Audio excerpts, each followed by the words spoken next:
আল্লাহ কিয়ামতের ময়দানে সবাইকে বলবে সিজদা দাও। কাফেররা সিজদা দিতে চাইবে, কোমরটা রডের মতো শক্ত হয়ে যাবে, লোহার মতো শক্ত হয়ে যাবে। কাফেররা শত চেষ্টা করেও সিজদা দিতে পারবে না। কিন্তু দুনিয়াতে যারা নামাজি ছিল, যারা নামাজ পড়ার অভ্যাস ছিল, সিজদা করতে, রুকু করত, রবের হুকুম মামাত পাওয়া মাত্র দেরি সঙ্গে সঙ্গে সিজদায় পড়ে যাবে। সেদিন সিজদা থেকে সর্বপ্রথম সিজদার অনুমতি যাকে দেওয়া হবে তিনি হলেন মুহাম্মাদুর রাসূলুল্লাহ সাল্লাল্লাহু আলাইহি ওয়াসাল্লাম। বিশ্বনবী বলছেন সর্বপ্রথম আমাকে সিজদার অনুমতি দেওয়া হবে, আর সর্বপ্রথম আমাকে এই সিজদা থেকে মাথা ওঠানোর অনুমতি দেওয়া হবে, আর আমি আমার উম্মতকে দেখব, সুপারিশ করব।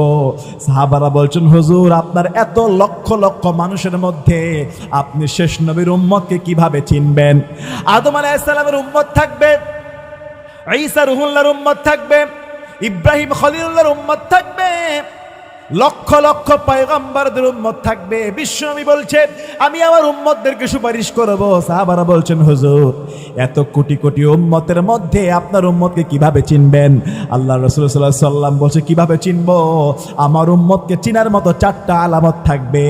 এক নাম্বার আলামত, আমার উম্মতের কপালের মধ্যে সিজদার নূর সেই জায়গাটা চমকাইতে থাকবে।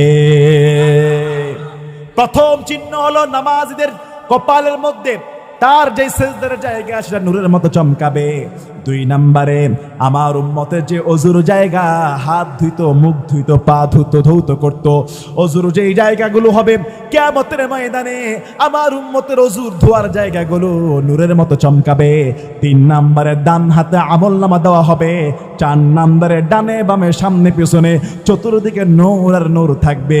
এই চারটা আলামত দেখে আমি নবী চিনতে পারবো ইনি হলো আমি নবী মুহাম্মদের উম্মত, আজকে তার জন্য আমার সুপারিশ ওয়াজিব হয়ে যাবে।